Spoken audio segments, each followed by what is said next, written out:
Alright, the Nintendo Entertainment System. We're going to go ahead and clean this bad boy out. If you guys have ever had issues blowing in them, you know exactly what I'm talking about. You know, you do what you can, you pop it in, pop it out, hold the reset, everything you can. Doesn't work. So, we're going to get into cleaning it so that you don't have to do this anymore. This is what you're going to need, okay? You're definitely going to need a toothbrush. Don't use the one that you're currently using. Unless you're disgusting. Use an eraser. That's going to come in handy. You can also, open it up. With Phillips, you're going to need that. You're going to need Mr. Clean Eraser. This is really good for stuff the eraser doesn't get. Isopropyl alcohol. You can use 50% or 70%. 70% just dries a little faster, but it doesn't really matter. And then something soft like tissue, paper towels, things like that. Okay, to clean up the isopropyl. Okay, Nintendo has 6 screws, one in each corner and one in the middle, both on the top and the bottom. All you need is a small Phillips. Turn those out, get them out, and we'll keep moving. Okay, once you get it off, you'll see the RF plate here. It's got some screws, but one thing you have to notice is the top. These little holes that you take the screws out of, they're plastic. So, when you put the top back on, don't over tighten them because it's not metal, so it'll start stripping. So, about hand tight. So, back to the RF plate. All you need to do is take off the 6 screws. There's, 2 on the side. 1 in the front, 3 on the side, and 2 in the very back, and then 2 on the other side too. So actually that makes 7, but whatever. So just be aware that there are 7 for the RF plate. Okay, 1 there and 1 there, the ones in the back. Okay, take it off. Okay, once you get it off, you're going to see this black tray that we all abused and used for many years that guides the game into the cartridge. One thing you got to notice when you're taking off these 2 screws in the back, that silver one, okay, this silver one right here is the longest of the 3 on each side. Okay, there's 3. That's the longest, so make sure you remember that when you're putting it back. The silver one is the longest. Yours might be a different color, but it doesn't matter. Just remember that and pull it off.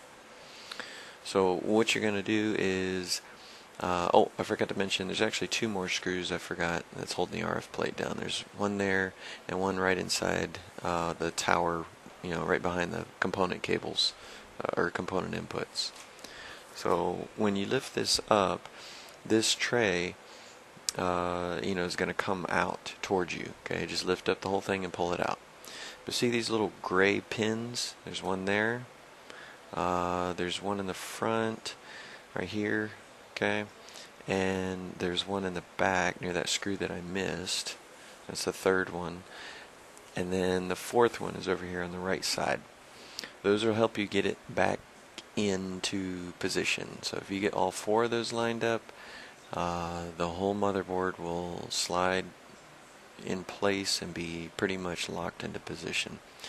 So what you want to do to get this tray off is you lift up on the right side, okay, and you can hold it with your 2 fingers and then grab the tower with your thumb or your hand. I'm holding the camera right now, so it's a little difficult, but you can see that once you get the whole thing and the tray comes clear of the bottom part of the NES, then you can grab it and just pull. You can use the silver, handle, or it'll be pretty loose though once you get all the screws off, and it'll come right off. Just set it off to the side. Okay, so we have it off now.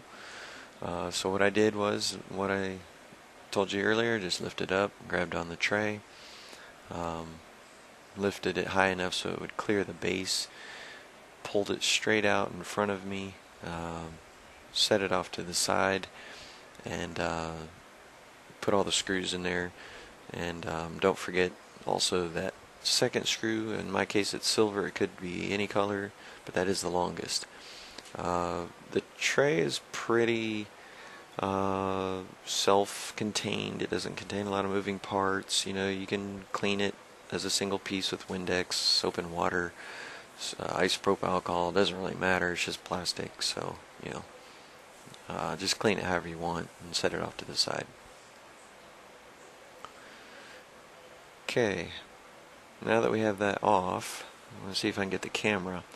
I want to show you how to actually pull this out and hold it, because there are cables that are still attached. Okay, so when you lift it up, these cables they're long enough, but you do have to kind of be careful. The ones that plug into the player 1 and 2 power reset switches, you'll see that. So what we're going to do next is remove the 72-pin connector, which is the black piece right here that I'm holding. It slides on there almost like a Nintendo cartridge. So what you want to do is pull it back and away from you by using the edges, you know, as kind of something to press against, and or you can just kind of grip the whole thing, whatever is more comfortable.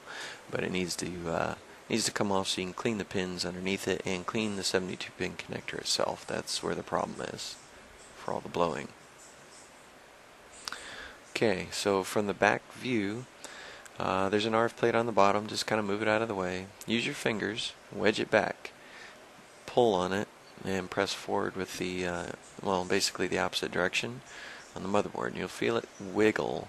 And once it wiggles, go ahead and move to the other side. You know, it's 30 years old. It's going to be pretty tight. And when it does come off, boom, there you go. So this is the 72-pin connector. It's usually the problem. You can order new ones if you like. They're usually about $9 online, or you can clean them out. I'm going to clean them out. So I know on the camera these pins look really shiny, but they are not at all. They are very filthy. So I'm going to take some isopropyl alcohol. Then I'm going to rub the living crap out of them with an eraser. And of course that's when it's dry. And then I'm going to hit it with a Mr. Clean eraser, which does a really good job, just in case the eraser's not enough. And from experience that happens. For the 72-pin connector, you can basically take the toothbrush and dip it in the isopropyl alcohol, you know, as many times as you want. It doesn't matter, just let it air dry and just scrub it. Get in between all the grooves. You know, you can use the eraser on it as well.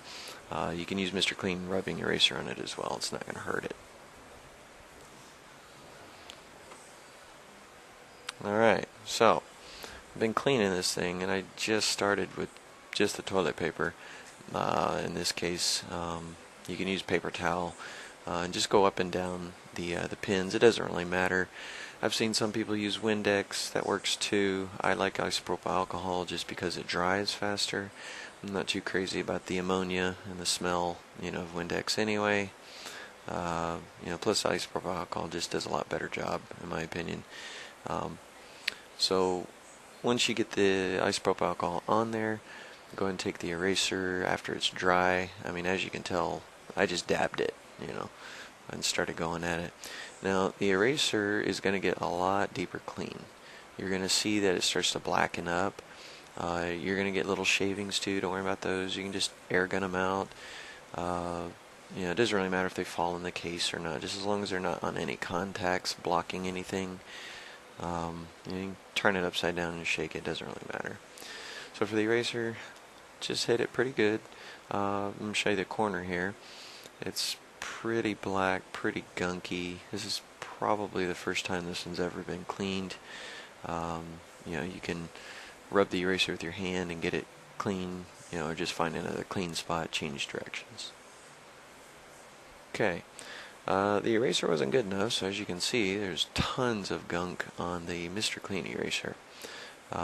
So just dip the tip of it in the alcohol and it'll bring up the rest of the gunk if it needs it. You can skip this step if you don't need it, and just go back and forth.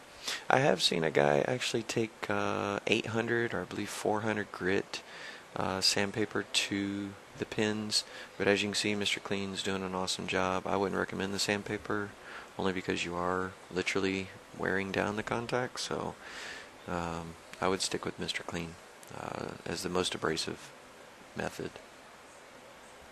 Okay, so now you want to do the other side. As you can see, I'm holding it up, just letting the bottom part of the RF panel kind of hang. Let the weight brace on that little tower there, and you can use the other hand and get the rest of it on the other side, Okay, now remember those 4 plastic connectors. Once you line those up, the motherboard will go back in after you've slid in the 72-pin connector, of course. And don't forget the screw. There's a longer one. It's on the second hole. Okay, the second hole, the middle hole, because there's 3 screws for that tray. Then you put the RF plate on, and don't forget there's 6.